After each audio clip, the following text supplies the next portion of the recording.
What makes pandemic fears different from other fears you experience? Think about it. A pandemic activates both our ancient brain systems and our modern thinking simultaneously, creating a unique emotional cocktail unlike any other threat we face. Pandemics offer a fascinating window into how our brains process danger.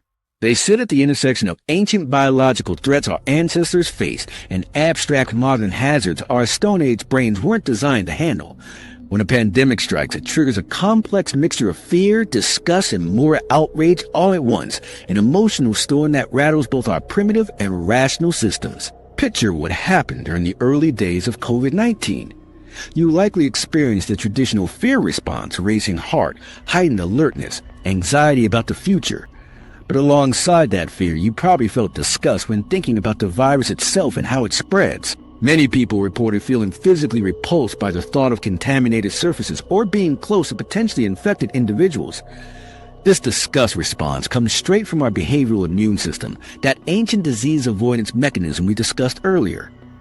These emotional systems evolved to handle very different types of threats. Fear typically responds to immediate dangers with clear sensory signals, predators, heights, loud noises. Disgust responds to contamination and disease risk with visible cues like decay or unusual appearance. But viruses challenge both systems because they're invisible to our senses. This invisibility creates a significant problem for our brain's threat detection system.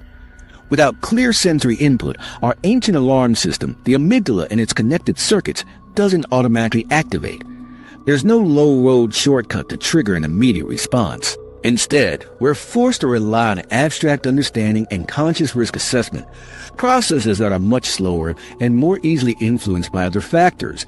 This is why pandemic fears often seem either exaggerated or inadequate compared to the actual risk. Without direct sensory evidence of danger, our emotional responses depend heavily on information from other sources, media reports, government announcements, social media, and the visible behavior of those around us.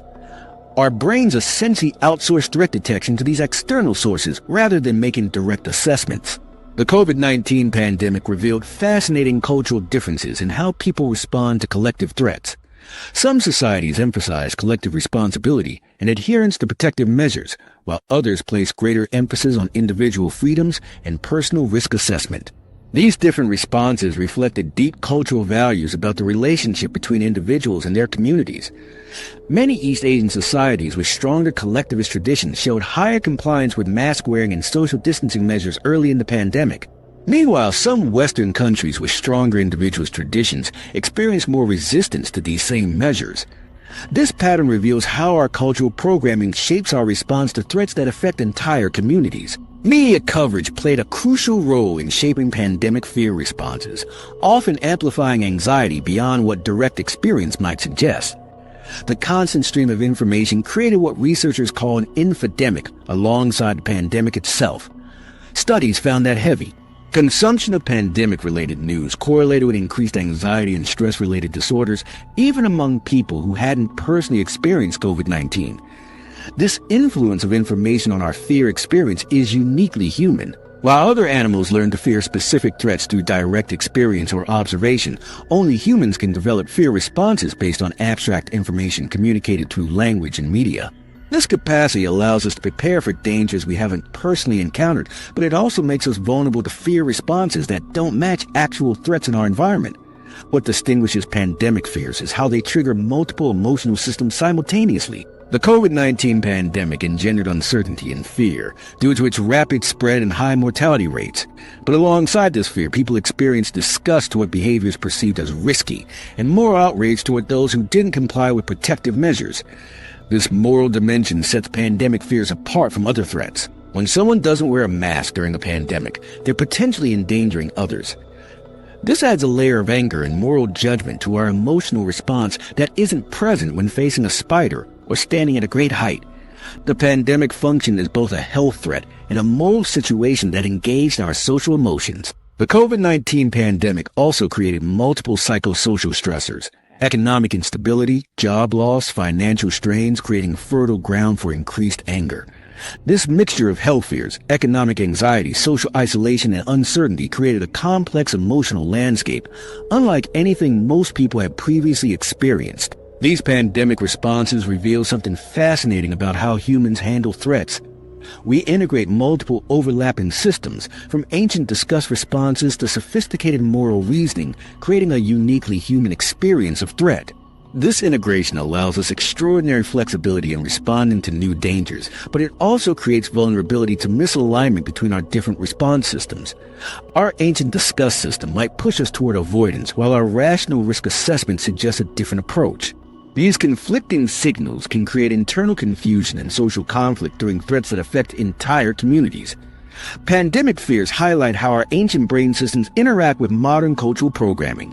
The basic mechanisms of fear and disgust appear across all human cultures, but how these emotions express themselves varies significantly based on cultural context. Our biology provides the emotional palette, but culture determines how we paint with those colors. This perspective on pandemic fears brings us to a broader understanding of human fear in general. Our fears represent a complex integration of ancient biological wisdom with modern cultural learning, a blend that makes human emotional life uniquely rich and complex. As we conclude our exploration of fear, we can see that the roots of our fears reach deep into our evolutionary past while extending into our cultural present. The next time you feel afraid, remember that you're experiencing a sophisticated emotional system designed by millions of years of natural selection and shaped by thousands of years of cultural evolution. Our fears tell a fascinating story about who we are, creatures with ancient brains navigating a modern world. Every time you feel that surge of adrenaline, you're experiencing the voice of evolution speaking through you, trying to keep you safe in ways that made sense for millions of years. Understanding these ancient roots gives us power over our emotional responses. We can recognize which fears serve us today and which are simply echoes of a world long gone. What fears might you be carrying that no longer serve you? By examining our reactions through this evolutionary lens, we gain not just knowledge, but the freedom to choose how we respond to the world around us.